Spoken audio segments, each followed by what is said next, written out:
हाय दोस्तों, मैं आपका दोस्त डॉक्टर महकार सिंह, आपका न्यूट्रिशन एडवाइज़र। हम बात कर रहे थे कि आपका डॉक्टर पोषक तत्वों के बारे में जानता है बुक की, डॉक्टर रेडी स्टेंट एमडी द्वारा। अभी तक हमने बहुत कुछ सीखा है इस बुक से और अभी कुछ अध्याय और रह रहे हैं। तो इसमें आज जिस अध्याय की बात करेंगे, आज बात करेंगे स्व प्रतिरोधी बीमारियां। अध्याय नंबर 10, स्व प्रतिरोधी यानी कि खुद शरीर अपने आप को नुकसान पहुंचाना जब शुरू कर देता है तो उसको हम स्व प्रतिरोधी कहते हैं। जी दोस्तों, 6 बीमारियों में सबसे छोटा होने के कारण मार्क को दूसरों के साथ बनाए रखने के लिए सहनशील होना पड़ता था। वह एक छोटा सेहतमंद बच्चा था। उसे वह हर चीज़ पसंद थी जो गेंद खेलने से संबंधित थी और जिसमें स्वस्थ स्पर्धा होती थी। वह कई खेल गतिविधियों से जुड़ा हुआ था, लेकिन फिर भी फुटबॉल उसका पसंदीदा खेल था। 12 वर्ष की उम्र में एक दिन फुटबॉल खेलते हुए दौड़ते समय मार्क का ऐंठन शुरू हो गई। जल्द ही तेज पेट दर्द से वह दोहरा हो गया। यह ऐंठन अगले कुछ दिनों तक उल्टी दस्त के साथ जारी रही। जब मार्क पर दवाइयों का कोई असर नहीं हुआ तो उसके माता पिता उसे इमरजेंसी रूम में ले गए, जहां जांच करने पर पता चला कि उसे अपेंडिक्स है। छोटे से ऑपरेशन और ठीक होने पर मार्क को अस्पताल से छुट्टी दे दी गई।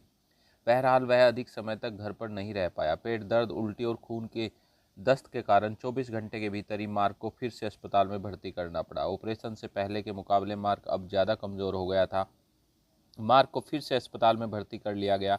हालांकि स्थानीय डॉक्टर परेशान हो गए थे कि मार्क को हुआ क्या है। उन्होंने मार्क को लोमा लिंडा यूनिवर्सिटी मेडिकल सेंटर के पीडियाट्रिक गैस्ट्रो एंट्रोलॉजी विभाग में रेफर कर दिया, जहां डॉक्टरों ने उसे तुरंत पीडियाट्रिक गहन चिकित्सा केंद्र में भर्ती कर लिया। अगले दिन उन्होंने मार्क को कोलोनोस्कोपी जांच कर छोटी आंत और बड़ी आंत की बायोप्सी की। जांच के दौरान मार्क के शरीर के वीडियो दृश्यों को देखकर उसके माता पिता दंग रह गए। उन्होंने बाद में मुझे बताया कि मार्क की छोटी आंत के भीतर दीवार टूट चुकी है। लोमा लिंडा के डॉक्टरों ने बताया कि मार्क को क्रोहन्स नामक स्व प्रतिरोधी बीमारी, ऑटो इम्यून डिजीज जिसको हम कहते हैं, और सी डिफिसिल नामक बैक्टीरिया का इन्फेक्शन हो गया था। मार्क भयानक दर्द और बेचैनी के कारण परेशान था। आप अनुमान लगा सकते हैं कि एक छोटे बच्चे के लिए यह कितना मुश्किल था। डॉक्टर ने उसे तुरंत 200 mg वाली प्रेडिनिसोल के साथ एंटीबायोटिक तथा दर्द रोकने के लिए कुछ नारकोटिक दवाइयाँ दी। डॉक्टरों ने सर्जनों से मिलकर इस बात पर बहस शुरू कर दी कि क्या उन्हें मार्क की छोटी आंत के एक बड़े हिस्से को अलग कर देना चाहिए, लेकिन उन्होंने कुछ हफ्तों तक रुककर मार्क में सुधार देखने का फैसला किया।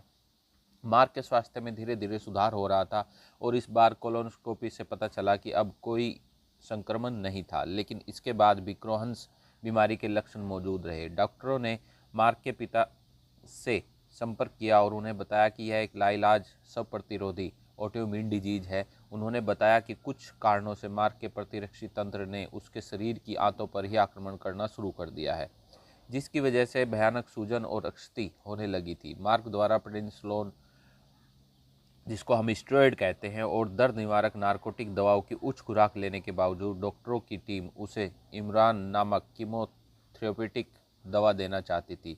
मार्क को इमरान देना शुरू कर दी गई और 6 हफ्तों बाद हॉस्पिटल में छुट्टी दिए जाने पर मार्क खुश था। एक बार फिर वह घर कुछ ही दिन रुक पाया। 1 हफ्ते के भीतर ही उसे इतना भयानक पेट दर्द हुआ कि उसे हॉस्पिटल में फिर से भर्ती कराना पड़ा। डॉक्टर सामान्य तौर पर सब प्रतिरोधी बीमारियों वाले मरीजों को ऐसी दवाएं देते हैं जो प्रतिरोधी तंत्र को दबा देती है। चूँकि शरीर का स्वयं का प्रतिरक्षी तंत्र ही इसे हानि पहुंचा रहा है, इसलिए इसकी गतिविधियों को आक्रामकता से रोकना तर्कपूर्ण लगता है। लेकिन इन शक्तिशाली दवाओं का एक दुष्प्रभाव यह है कि ये शरीर की प्राकृतिक एंटीऑक्सीडेंट रक्षा प्रणाली को भी खत्म कर देती है। मार्क की क्रोहन्स बीमारी अंततः पूरी तरह काबू में आ चुकी थी, लेकिन उसके कमजोर पड़ गए प्रतिरक्षी तंत्र ने उसे हर तरह के संक्रमणों के प्रति संवेदनशील बना दिया था। सर्दी गंभीर निमोनिया में बदल जाती थी और साधारण फ्लू के कारण वह कमज़ोर हो जाता था। यही नहीं, फुटबॉल के मैदान में ऐंठन का अटैक होने के 1 साल के अंदर मार्क को गंभीर संक्रमण के कारण 7 बार हॉस्पिटल में भर्ती होना पड़ा था। इसी दौरान मैं उसके संपर्क में आया। सैन डिएगो में मेरा एक भाषण सुनने के बाद मार्क के पिता मेरे पास आए और उन्होंने मुझे उसकी स्थिति बताई। मैंने उनसे कहा कि मार्क को शक्तिशाली एंटीऑक्सीडेंट तथा मिनरल टैबलेट के साथ अंगूर के बीज का अर्क व कोएंजाइम Q10 दूंगा। मैंने मार्क के माता पिता को इस बात के लिए भी प्रोत्साहित किया कि वे यह सुनिश्चित कर लें कि वे अपने भोजन में पर्याप्त मात्रा में आवश्यक फैटी एसिड या मछली का तेल लें।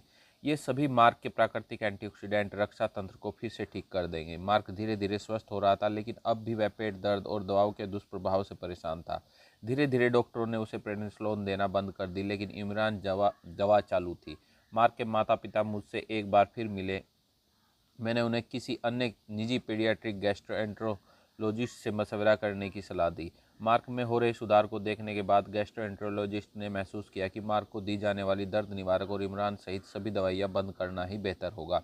धीरे धीरे मार्क ने इमरान लेना बंद कर दिया। आराम की तकनीक सिखा चुके मनोचिकित्सक की मदद से अंततः वह इस स्थिति में आ गया कि उसने दर्द निवारक दवाइयाँ लेना बंद कर दी। आखिरकार मार्क ने सारी दवाएं लेना बंद कर दी और ऐंठन का पहला अटैक आने के दिन से बेहतर महसूस करने लगा। ये ऑटोइम्यून डिजीज़ बहुत टिपिकल है और आज के टाइम में बहुत ज़्यादा लोगों को हो रही है। मार्क अब बहुत बढ़िया काम कर रहा है और सामान्य भोजन ले रहा है। मैं 15 वर्षीय सक्रिय मार्क को देखकर खुश था। मार्क और उसके माता पिता ने भी कितना दर्द सहा था, अब वह दर्द से मुक्त हो गया था। कईयों के लिए यह बीमारी एक छोटी सी उम्मीद थी, परंतु मार्क ने इस पर काबू पा लिया था। अगले 2.5 सालों के दौरान अपने क्रोहन्स बीमारी को बिल्कुल भी महसूस नहीं किया उन्होंने। यह कहने की ज़रूरत नहीं है कि हम सभी मार्क के भविष्य के प्रति आशावादी हैं। अब सबसे बड़ा सवाल है, मार्क के प्रतिरक्षी तंत्र ने उसे इस स्थिति में कैसे ला दिया। क्या हमारे प्रतिरक्षी तंत्र को हमारी मदद नहीं करना चाहिए? आइए यह देखें कि हमारे प्रतिरक्षी तंत्र ऑटोइम्यून सिस्टम किस प्रकार काम करना चाहिए और चाहता है। प्रतिरक्षी तंत्र, ऑटोइम्यून सिस्टम हमारा सबसे बड़ा रक्षक। हमारा प्रतिरक्षी तंत्र वायरस, बैक्टीरिया, फफूंद, बाहरी प्रोटीनों और असामान्य कैंसर कोशिकाओं से हमारी रक्षा करता है। यह विभिन्न प्रकार की प्रतिरक्षी कोशिकाओं की परस्पर क्रिया होती है। हालांकि इस पुस्तक का उद्देश्य मुझे प्रतिरक्षी तंत्र की जटिल कार्य प्रणाली की तह में जाने की इजाज़त नहीं देता है, लेकिन इसके बावजूद मैं मानता हूं कि आपके लिए यह जानना महत्वपूर्ण है कि मूल खिलाड़ी कौन है। यहाँ प्रत्येक के काम के बारे में संक्षिप्त विवरण दिया गया है। हमारे प्रतिरक्षी तंत्र के विभिन्न खिलाड़ी। मैक्रोफेगस, फेगोसाइट्स जिसको हम कहते हैं, वे सफ़ेद कोशिकाएं हैं जो रक्षा की पहली पंक्ति बनाती हैं। ये किसी भी बाहरी आक्रमणकारी वायरस, बैक्टीरिया पर तेज़ी से आक्रमण कर सकती है और उसे चट कर सकती है, लेकिन कभी कभी मैक्रोफेगस का इन बाहरी तत्वों घुसपैठियों से जुड़ना तय नहीं रहता। निश्चित रूप से ये अपने ही शरीर के किसी हिस्से को नष्ट करने लगती है, जैसा कि मार्क के मामले में हुआ। यह तब होता है जब ये टी हेल्पर कोशिकाओं की मदद के लिए बुलाए जाते हैं। टी हेल्पर कोशिकाएं सफ़ेद कोशिकाओं के समूह लिम्फोसाइट से बनती हैं। यह कोशिका मैक्रोफेगस के पास आती है और इससे जुड़ जाती है। यह मैक्रोफेगस की है समझने में मदद करती है कि उससे जुड़ा तत्व दोस्त है या दुश्मन। यदि टी हेल्पर कोशिका तत्व की पहचान दुश्मन के रूप में करती है तो यह साइटोकाइन्स नामक हार्मोन, ये हार्मोन सूजनकारी प्रतिक्रिया को बढ़ाते हैं, स्रावित करने लगेगी, जिससे प्रतिरक्षी तंत्र प्रभावी रूप से काम करना शुरू कर देता है। इससे बी कोशिकाएं सक्रिय हो जाती हैं तथा अधिक संख्या में मैक्रोफेगस तथा टी हेल्पर कोशिकाओं को मदद के लिए आकर्षित करती हैं। बी कोशिकाओं में एंजाइम की मदद से इन बाहरी तत्वों को मारने की एक क्षमता होती है।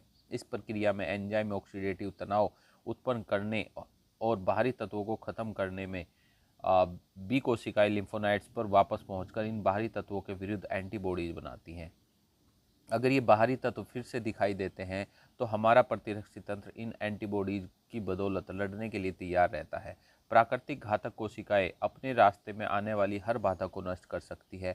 वह जहरीले द्रवों, विनाशकारी एंजाइम की मदद से सामान्य रूप से बढ़ने वाले सभी बाहरी तत्वों या कोशिकाओं को प्रभावशाली तरीके से नष्ट कर देती है।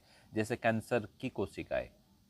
टी सप्रेसर कोशिकाएं, टी सप्रेसर सेल्स दंगा पुलिस की तरह बाहरी तत्वों के नष्ट होने के बाद पहुंचती है और प्रतिरक्षी तंत्र को शांत करने का प्रयास करती है। ये दोनों और के नुकसान को नियंत्रित करने के लिए जरूरी होती है। यदि यह प्रक्रिया बगैर किसी जांच के होती है तो आसपास की सामान्य कोशिकाओं को भारी नुकसान पहुंच सकता है। इसी कारण सूजन की प्रतिक्रिया खतरनाक हो जाती है। हालांकि बाहरी आक्रमणकारी को रोकना बहुत ज़रूरी होता है, फिर भी यदि यह प्रतिक्रिया बेकाबू हो जाए तो उससे अत्यधिक हानि पहुंच सकती है। आप यह पहले ही समझ चुके हैं कि अतिरिक्त पोषक तत्व शरीर के प्राकृतिक एंटीऑक्सीडेंट तंत्र को प्रभावी रूप से मजबूत कर सकते हैं। इस अध्याय में आप यह भी महसूस करना शुरू करेंगे कि ये तत्व हमारे शरीर के प्रतिरक्षी तंत्र को भी प्रभावशाली तरीके से बढ़ाते हैं। डॉक्टर कोल्ड-हिंज स्मिथ के मुताबिक रक्षा तंत्र की कार्यप्रणाली एंटीऑक्सीडेंट और माइक्रोन्यूट्रिएंट्स की लगातार आपूर्ति पर निर्भर करती है। यह सिर्फ सहज ज्ञान की बात है कि यदि हम हमारे प्रतिरक्षी तंत्र से खुद की रक्षा उसी प्रकार करवाना चाहते हैं जैसा इसे भगवान ने बनाया है, तो इसके लिए हमारे शरीर में सभी पोषक तत्व आदर्श स्थिति में होना चाहिए। पोषक तत्व और हमारा प्रतिरक्षी तंत्र। एक बार फिर हम चिकित्सा साहित्य की जांच करते हैं और यह देखते हैं कि इनमें से प्रत्येक पोषक तत्व किस प्रकार हमारी रक्षा प्रतिक्रिया को प्रभावित करता है। विटामिन ई की कमी वाले मैक्रोफेगस अधिक मात्रा में स्वतंत्र तत्व उत्पन्न करते हैं और अधिक समय तक जिंदा नहीं रहते। हमारा प्रतिरक्षी तंत्र इन स्वतंत्र तत्वों का इस्तेमाल ऑक्सीडेटिव तनाव उत्पन्न कर बाहरी तत्वों को नष्ट करने में करता है। जब तक यह स्थिति नियंत्रण में रहती है तब तक यह ऑक्सीडेटिव तनाव का अच्छा पहलू माना जाता है। विटामिन ए की कमी थाइमस ग्रंथि में टी कोशिकाओं के विभिन्नीकरण को भी प्रभावित करती है। इस वजह से टी हेल्पर और टी स्प्रेसर कोशिकाओं के बीच असंतुलन उत्पन्न हो जाता है। टी स्प्रेसर कोशिकाओं के उत्पादन में कमी वह प्रमुख कारण होता है कि जिस वजह से सूजनकारी प्रतिक्रिया हाथ से निकल जाती है। याद रखें कि टी स्प्रेसर कोशिकाएं दंगा पुलिस की तरह होती हैं जो प्रतिरक्षी प्रतिक्रियाओं को शांत करने और पारस्परिक विनाश को सीमित करने के लिए आवश्यक होती है। कुछ शोधकर्ताओं का मानना है कि टी सप्रेसर कोशिकाओं की कमजोर कार्यप्रणाली स्व प्रतिरोधी प्रतिक्रियाओं का मुख्य काम होती है। अध्ययन बताते हैं कि प्रतिरक्षी तंत्र की इस कमी को विटामिन ई की अतिरिक्त खुराक दूर करती है और यह संक्रमण को दूर करने में मदद करती है। चिकित्सीय अध्ययनों से यह भी पता चला है कि प्रतिरक्षी क्षमता बढ़ाने वाले विटामिन ई के प्रभाव बुजुर्गों और माल एब्जॉर्बेशन सिंड्रोम से पीड़ित लोगों में ज़्यादा होते हैं। उदाहरण के मार्क के मामले में छोटी आंत और बड़ी आंत दोनों प्रभावित थी, इसलिए इन पोषक तत्वों का अवशोषण ठीक प्रकार से नहीं होता था। विटामिन ई के पोषक तत्व कार्टिसोल के इम्यूनोसप्रेसिव प्रभाव से भी रक्षा कर सकते हैं जो तनाव की स्थिति में स्रावित होते हैं।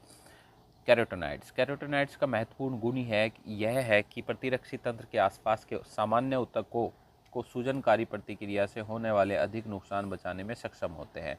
कैरोटीनॉइड्स का पोषण टी हेल्पर कोशिकाओं तथा प्राकृतिक मारक कोशिकाओं की संख्या और प्रभाव में वृद्धि कर सकता है। इसके बारे में आप पहले ही जान चुके हैं कि यह कैंसर कोशिकाओं के विरुद्ध हमारे रक्षा तंत्र का महत्वपूर्ण हिस्सा बनाता है। इससे हमारा प्रतिरक्षी तंत्र ट्यूमर के प्रति अधिक सजग हो जाता है। Vitamin C. Doctor Linus Pauling ने विटामिन सी के महत्व और प्रतिरक्षी तंत्र की क्षमता बढ़ाने की इसकी सामर्थ्य के बारे में सभी लोगों को जागरूक बनाया है। हालांकि हम अब भी इस बात पर बहस कर रहे हैं कि विटामिन सी की अत्यधिक खुराक सामान्य सर्दी जुकाम में मददगार होती है या नहीं, लेकिन यह बात अब अच्छी तरह स्थापित हो चुकी है कि विटामिन सी प्रतिरक्षी तंत्र को मजबूत बनाता है। विटामिन सी मैक्रोफेगस की कार्यप्रणाली को बढ़ाता है। यह बैक्टीरिया के संक्रमण के प्रति सुरक्षा की पहली दीवार को मजबूत बनाता है। संक्रमण होने के बाद अधिक मात्रा में विटामिन सी की खुराक लेने के बजाय रोजाना विटामिन सी की सामान्य मात्रा लेना समझदारी है। एक अध्ययन के मुताबिक जिन लोगों ने 2 महीने से अधिक समय तक विटामिन सी की 1 ग्राम खुराक रोजाना ली, उनका प्रतिरक्षी तंत्र सभी पहलुओं में मजबूत हुआ। विटामिन सी में विटामिन ई के पुनर्निर्माण की क्षमता भी होती है। साथ ही यह प्लाज्मा के मौजूद अत्यधिक स्वतंत्र तत्वों से निपटने में भी सक्षम होता है। ये दोनों गुण विटामिन सी की प्रतिरक्षी तंत्र को उन्नत करने की क्षमता को बढ़ाते हैं। ग्लूटाथियोन के आवश्यक तत्वों N acetyl L cysteine, selenium, niacin और विटामिन बी2 से संपूर्ण प्रतिरक्षी तंत्र मजबूत होता है। यहाँ तक कि HIV संक्रमित मरीजों में भी इसके सकारात्मक प्रभाव देखे गए हैं। Coenzyme Q10। जैसे जैसे हमारी उम्र बढ़ती है शरीर को CoQ10 की मात्रा कम होने लगती है, जिससे माइटोकॉन्ड्रिया कोशिका की अंगीठी जिसको हम कहते हैं ऑक्सीडेटिव तनाव की वजह से, ऑक्सीडेटिव अक्षति की वजह से अधिक संवेदनशील होता है। प्रतिरक्षी तंत्र के सुचारू कार्य करते रहने के लिए CoQ10 बहुत जरूरी होता है, क्योंकि यह प्रतिरक्षी तंत्र की कोशिकाओं में ऊर्जा उत्पादन में महत्वपूर्ण भूमिका निभाता है। कोएंजाइम Q10 की अतिरिक्त खुराक इन समस्याओं को पलट देती है और प्रतिरक्षी तंत्र में उल्लेखनीय सुधार होता है। जिंक। प्रतिरक्षी तंत्र के प्रत्येक काम के लिए जिंक आवश्यक होता है। इसकी कमी प्रतिरक्षी तंत्र के कई हिस्सों में अवरोध पैदा कर देती है, जैसे लिम्फोसाइट्स की संख्या में कमी होना, कई सफ़ेद कोशिकाओं की कार्यक्षमता में अत्यधिक कमी होना तथा प्रतिरक्षी तंत्र को उत्प्रेरित करने वाली थायमिक हार्मोन की मात्रा में कमी होना। कई लोग सर्दी जुकाम होने पर जिंक भी चूसने वाली गोलियां लेते हैं। अध्ययन बताते हैं हर 2 घंटे में इन गोलियों की खुराक से सर्दी जुकाम की अवधि कई दिन कम हो जाती है। शोधकर्ता मानते हैं कि जिंक न सिर्फ प्रतिरक्षी तंत्र को मजबूत करता है बल्कि यह वायरस की संख्या बढ़ने से भी रोकता है। लेकिन यहाँ एक बात समझना बहुत ज़रूरी है, यदि कोई व्यक्ति लंबे समय तक जिंक की अधिक मात्रा का सेवन करता है तो वास्तव में यह उसके प्रतिरक्षी तंत्र को दबा सकता है। मैं जुकाम में कम अवधि के लिए जिंक या विटामिन सी की ज़्यादा मात्रा के उपयोग का विरोधी नहीं हूँ, लेकिन मेरा मानना है कि लंबे समय तक अतिरिक्त पोषक तत्वों के रूप में इनकी पर्याप्त मात्रा का उपयोग एंटीऑक्सीडेंट तंत्र और प्रतिरक्षी तंत्र के लिए बेहतर होता है। जब हमारे प्रतिरक्षी तंत्र के सभी हिस्से ठीक प्रकार से अपनी पूरी क्षमता अनुसार काम करते हैं तो स्वाभाविक है हमारा शरीर स्वस्थ रहता है। बच्चे 6 महीनों के भीतर अतिरिक्त पोषक तत्वों के द्वारा प्रतिरक्षी तंत्र को बेहतर बना लेते हैं। बुढ़ापा सामान्य तौर पर प्रतिरक्षी तंत्र के कमज़ोर पड़ने से संबंधित होता है, जिस कारण शरीर में तेज़ी से संक्रमण फैलता है और यह गंभीर होता है। वास्तव में संक्रमण, खासकर श्वसन मार्ग का अधिक आयु में मृत्यु का चौथा सबसे बड़ा कारण है। द ब्रिटिश लैंसेट में हाल ही में एक शोध का उल्लेख किया गया जिसमें अधिक उम्र के रोगियों के एक समूह ने पर्याप्त मात्रा में अतिरिक्त पोषक तत्व के लिए और दूसरे समूह ने सामान्य गोलियां। जिन रोगियों ने पर्याप्त मात्रा में अतिरिक्त पोषक तत्व लिए उनमें गोलियां लेने वाले रोगियों के मुकाबले संपूर्ण प्रतिरक्षी प्रतिक्रियाओं में बढ़ोतरी हुई और उन्हें गंभीर संक्रमण भी कम हुआ। अतिरिक्त पोषक तत्वों की मदद से उनके प्रतिरक्षी तंत्र को मजबूत बनने में लगभग 1 साल लगा, लेकिन आखिर में इसके फायदे नाटकीय थे। कई अध्ययनों के साथ यह अध्ययन इस बात को प्रमाणित करता है कि हमारा प्रतिरक्षी तंत्र एंटीऑक्सीडेंट रक्षा तंत्र की तरह ही इन सूक्ष्म पोषक तत्वों पर भी निर्भर करता है। जी, सूजन की प्रतिक्रिया। अभी तक इस बुक में आप देख चुके हैं कि सूजन एक गंभीर दुश्मन है। आप यह समझ चुके हैं कि हृदय रोग वास्तव में सूजनकारी बीमारी है, न कि कोलेस्ट्रॉल की बीमारी। मार्क की विनाशकारी समस्या भी उसकी आंतों में आई सूजन का परिणाम थी। अध्याय 11 में आप पढ़ेंगे कि हम में से लाखों लोगों के जोड़ों में बढ़ती हुई सूजन के कारण अर्थराइटिस विकसित हो रहा है और अस्थमा का मुख्य कारण भी आवश्यक रूप से सूजन ही है। हम में से अधिकतर लोगों के शरीर में बहुत अधिक सूजन बनी रहती है। हमें इस अधिक सूजन को सामान्य बनाने की आवश्यकता है और अतिरिक्त पोषक तत्वों की इसमें महत्वपूर्ण भूमिका होती है। सूजन की प्रक्रिया अनेक जटिल घटनाओं की श्रृंखला का परिणाम होती है। इस क्रिया में प्रतिरक्षी तंत्र भी शामिल होता है, जो अत्यधिक मात्रा में स्वतंत्र तत्व, विनाशकारी एंजाइम और सूजनकारी साइटोकाइनेस उत्सर्जित करता है। अभी तक हमने सामान्य प्रतिरक्षी प्रतिक्रियाओं को समझा है, लेकिन अब हमें इन साइटोकाइनेस द्वारा होने वाली गंभीर सूजन प्रतिक्रियाओं से निपटने की प्रक्रिया को समझने की आवश्यकता है। एंटीऑक्सीडेंट की अतिरिक्त खुराक हमारा सबसे बेहतर हथियार है। ये हमारे प्रतिरक्षी तंत्र को मजबूत कर सूजन प्रतिक्रियाओं को नियंत्रित करने में मदद करते हैं। इसके साथ ही ये एंटीऑक्सीडेंट सुरक्षा तंत्र का भी निर्माण करते हैं, जो सामान्य कोशिकाओं को सूजन से होने वाली क्षति से बचाते हैं। बहरहाल इस सूजन प्रतिक्रिया के एक अन्य महत्वपूर्ण पहलू पर भी नज़र डालने की आवश्यकता है। यह है हमारे शरीर का प्राकृतिक प्रतिसूजनकारी तंत्र, एंटी इन्फ्लेमेटरी सिस्टम। यह सही है, जब आप एडविल ले रहे हो तो क्या कभी आपने यह सोचा है कि आपका शरीर स्वयं ही एंटी इन्फ्लेमेटरी उत्पादों का निर्माण करता है? आइए देखते हैं कि उत्पाद कौन कौन से हैं। आवश्यक वसाम्ल, एसेंशियल फैटी एसिड। सभी प्रकार के वसा हानिकारक नहीं होते हैं।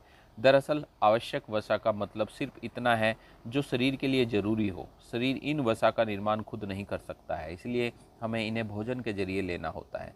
शरीर इन वसाओं, फैट को इस्तेमाल स्वस्थ कोशिकीय झिल्लियों तथा विशेष प्रकार के हार्मोन्स जैसे प्रोस्टाग्लैंड्स के निर्माण के लिए करता है। 2 सबसे महत्वपूर्ण आवश्यक वसा अम्ल ओमेगा 3 और ओमेगा 6 होते हैं, जिनमें क्रम से अल्फा लिनोनिक एसिड और लिनोनिक एसिड कहा जाता है। हमारा शरीर ओमेगा 3 अम्ल को प्रोस्टाग्लैंड्स में बदल देता है, जो प्राथमिक रूप से एंटी इन्फ्लेमेटरी तत्व होता है। ओमेगा 6 वसा अम्ल से बना प्रोस्टाग्लैंडिन्स प्राथमिक तौर पर इन्फ्लेमेटरी होता है। सामान्य तौर पर ओमेगा 6 और ओमेगा 3 वसा अम्ल का भोजन में स्वीकृत अनुपात 4:1 है। इसका मतलब यह हुआ कि हमें भोजन में ओमेगा 3 की तुलना में ओमेगा 6 की 4 गुनी मात्रा लेनी चाहिए। ओमेगा 6 वसा अम्ल पश्चिमी भोजन में प्रचुरता में पाए जाते हैं। ये मांस, दुग्ध उत्पादों तथा खाद्य पदार्थों में मिलते हैं। वहीं ओमेगा 3 वसा अम्ल हमें वनस्पति तेल जैसे सोयाबीन, कैनोला, कद्दू, अलसी के तेल आदि से मिलता है। यह वसा ठंडे पानी की मछलियों जैसे मैक्रेल, सार्डाइन्स, सैल्मन तथा ट्यूना में भी पाया जाता है। इस तरह आप अनुमान लगा सकते हैं कि एक औसत अमेरिकी ओमेगा 3 की तुलना में ओमेगा 6 की कुछ अधिक मात्रा लेता है। हम अमेरिकी औसतन अपने भोजन में इन वसाओं को 20:1 या 40:1 अनुपात में लेते हैं। इसके परिणाम स्वरूप हमारे शरीर में इन्फ्लेमेटरी उत्पादों का निर्माण एंटी इन्फ्लेमेटरी उत्पादों की अपेक्षा अधिक होने लगता है। हमारा शरीर बहुत अधिक सूज जाता है। इन वसा अम्लों की खपत में असंतुलन कारण शरीर में बनने वाले हार्मोन्स का संतुलन भी गड़बड़ा जाता है। इसी कारण औद्योगिक विश्व में काम करने वाले कई लोगों को इस अनुपात को संतुलित करने के लिए मछली के तेल और अलसी के तेल को अतिरिक्त पोषक तत्व के रूप में लेने की आवश्यकता होती है। एक अनजाना तथ्य यह भी है, आवश्यक वसा में शरीर के कुल कोलेस्ट्रॉल स्तर तथा एलडीएल कोलेस्ट्रॉल के स्तर को घटाने की एक क्षमता भी होती है। इसका मतलब है कि सभी वसाओं का निर्माण एक सामान्य नहीं होता है। इसलिए मैं अपने मरीजों को न सिर्फ ओमेगा 3 की अतिरिक्त खुराक देने की सलाह देता हूं, बल्कि संतृप्त वसा का सेवन कम करने की सलाह भी देता हूं। जब आप इन दोनों प्रयासों पर एक साथ अमल करते हैं तो शरीर की सूजन तुरंत नियंत्रित हो जाती है और शरीर में कोलेस्ट्रॉल का स्तर सुधर जाता है।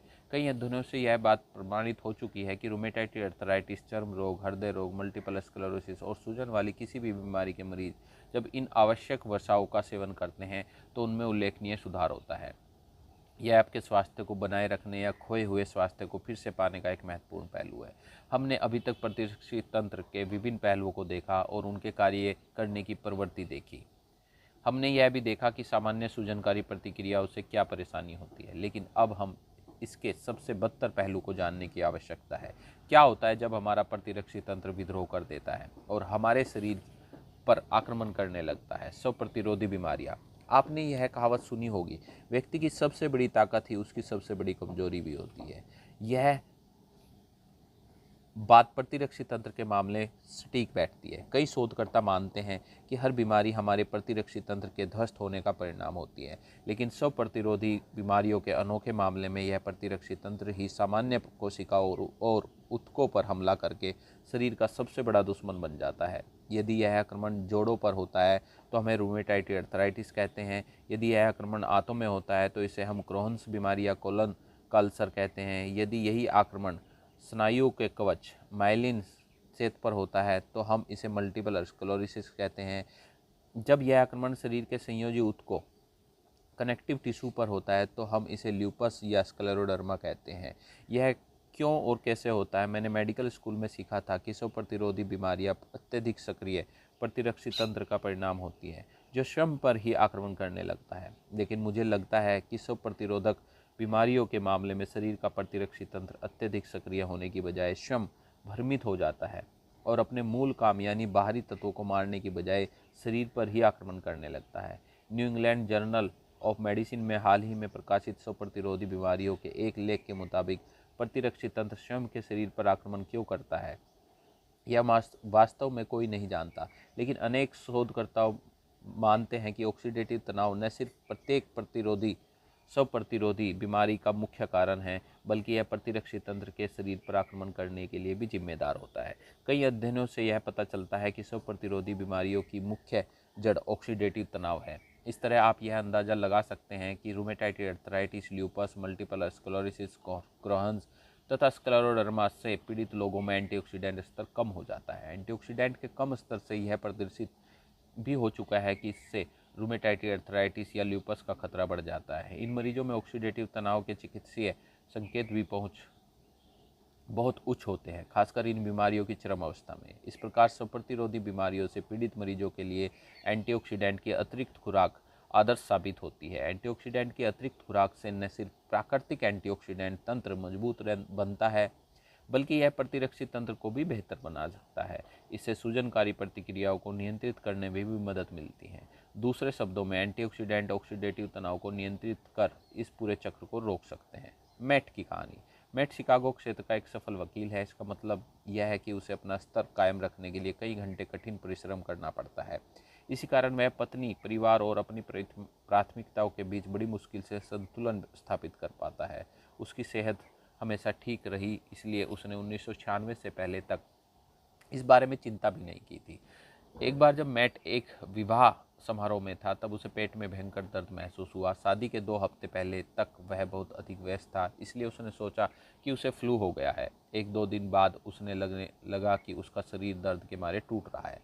जब स्थिति बदतर हो गई तो मैट ने डॉक्टर के पास जाने का निश्चय किया। इस दौरान उसे पेट में दर्द की भयंकर लहरें महसूस हो रही थी। डॉक्टर से आराम के बारे में पूछने के बजाय उसने उन्हें पेट दर्द का कारण जानने को कहा। उसकी कई जांचें हुई, जिसमें सीटी स्कैन, अल्ट्रासाउंड, एक्सरे और कई ब्लड टेस्ट शामिल थे। जब जांच में कुछ नहीं निकला तो आप मैट को लगे झटके का अंदाज़ा लगा सकते हैं। डॉक्टरों ने उसे सिर्फ एक दर्द निवारक दवाई देकर घर भेज दिया। मैट ने उन्हें दिनों अतिरिक्त पोषक तत्व के बारे में पढ़ा था, इसलिए उसने इन तत्वों की आक्रामक खुराक लेने का निर्णय लिया। लेकिन उसकी हालत बहुत अधिक सुधार नहीं आया। वह अभी भी परेशानी महसूस कर रहा था। उसे दिन भर दर्द रहता था और भयंकर थकान थी। महसूस होता था कि वो थक कर गिर जाएगा। आखिरकार उसने एक विशेषज्ञ को दिखाया, जिन्होंने उसे रक्त की ANA test, anti nuclear antibody कराने की सलाह दी। इस परीक्षण में मैट का ANA 1:640 सामान्य 1:40 या कम निकला। विशेषज्ञ ने मैट को बताया कि वह सिस्टेमेटिक ल्यूपस इरिथेमेटोसस नामक बीमारी से पीड़ित है, जिसे सामान्य तौर पर ल्यूपस के नाम से जाना जाता है। ANA का संकेत प्रसव प्रतिरोधी प्रक्रिया के आक्रामक होने का संकेत था। उसके शरीर का प्रतिरक्षी तंत्र उसके स्वयं के शरीर पर आक्रमण कर रहा था। मैट ने जैसे ही इस बारे में सुना तो उसने अतिरिक्त पोषक तत्वों की मात्रा बढ़ा दी और वह 350 मिलीग्राम अंगूर के बीज का एंटीऑक्सीडेंट और खनिजों के साथ लेने लगा। उसमें धीरे धीरे सुधार होता गया और अब उसे दर्द निवारक दवाओं की ज़रूरत कम पड़ती थी। हालांकि उसे अभी भी कभी कभी दर्द होता था। यह एक कठिन और लंबी प्रक्रिया थी। मैट अभी भी थकान और फ्लू जैसे लक्षणों से जूझ रहा था। जनवरी तक मैट बहुत बेहतर महसूस करने लगा। अब वह फिर से ऑफिस जाकर प्रतिदिन 10 घंटे काम करने लगा था। वह काफ़ी खुश था, क्योंकि पिछले 4 महीनों से वह बिल्कुल भी काम नहीं कर पाया था। अपने परिवार को आर्थिक मदद करने वाले मैट ने नहीं सोचा था कि वह फिर कभी यह सब कर पाएगा। जब कई महीनों बाद वह फिर से चेकअप के लिए गया तो डॉक्टर ने उसे कुछ कीमोथेरेप्यूटिक दवाएं देनी चाहिए, जो ल्यूपस के लिए एक मानक इलाज मानी जाती थी। यह कहने की ज़रूरत नहीं है कि मैट ने इस बात पर जोर दिया कि वह बेहतर महसूस कर रहा था और उसे किसी भी प्रकार की परेशानी नहीं थी। जब डॉक्टर ने उसकी दोबारा कराई गई ANA रिपोर्ट देखी तो उनका मुंह खुला का खुला रह गया। वे उस रिपोर्ट पर विश्वास नहीं कर पा रहे थे। उन्होंने कहा, मैट, तुम्हारा ANA सामान्य स्तर तक आ चुका है। यह अब 1:40 हो गया है। डॉक्टर ने मैट को बधाई दी और कहा कि वह उसके डॉक्टर द्वारा दी जा रही दवाइयों को लेना जारी रखे। जब मैट ने उन्हें बताया कि वह किसी प्रकार की दवाई नहीं ले रहा था, तो उन्होंने कहा कि मैं नहीं जानता कि तुम क्या कर रहे हो, लेकिन जो भी कर रहे हो उसे जारी रखो। मैट अब लगातार बेहतर होता जा रहा था। पिछले 5 सालों में वह कभी बीमार नहीं पड़ा और उसका ANA टेस्ट भी नेगेटिव ही है। वास्तव में अब वह दावा करता है कि वह ल्यूपस होने से पहले के मुकाबले भी बेहतर महसूस करता है। हालांकि उसे पता है कि यह सच नहीं है, लेकिन उसे लगता है कि उसे अब ल्यूपस नहीं है। उसके लक्षण वापस आ भी सकते हैं और नहीं भी। कोई भी कुछ निश्चित नहीं कह सकता, लेकिन एक बात तो तय है कि मैट अब कभी अपने स्वास्थ्य के प्रति लापरवाही नहीं बरतेगा। मैट की कहानी का महत्वपूर्ण पहलू यह था कि उसने अपनी बीमारी की शुरुआत में ही अतिरिक्त पोषक तत्व लेना शुरू कर दिए थे। मैंने ऐसी कई कहानियां बताई जिसमें मरीजों ने बीमारी गंभीर होने के बावजूद अपने स्वास्थ्य को फिर से पाया था। मैं आशा करता हूं कि अधिक से अधिक लोग बीमार होने से पहले पोषक तत्वों को लेना शुरू करेंगे तथा बीमार होने पर इन तत्वों की पर्याप्त मात्रा का सेवन करेंगे। पोषक कार्यक्रम कभी नुकसान नहीं पहुंचा सकता है, यह केवल मदद कर सकता है। पोषक तत्वों की शुरुआत करने के बारे में विस्तृत जानकारी के लिए अध्याय 17 में देखेंगे। और अगला जो चैप्टर है वो है आर्थराइटिस और ऑस्टियोपोरोसिस, जो दुनिया की सबसे बड़ी बीमारी बनता जा रहा है, यानी कि जोड़ों का दर्द। ठीक है, और ये बहुत ख़तरनाक भी है, बहुत पेनफुल होता है। तो अध्याय 11 में हम उसकी बात करेंगे नेक्स्ट चैप्टर पे। धन्यवाद दोस्तों।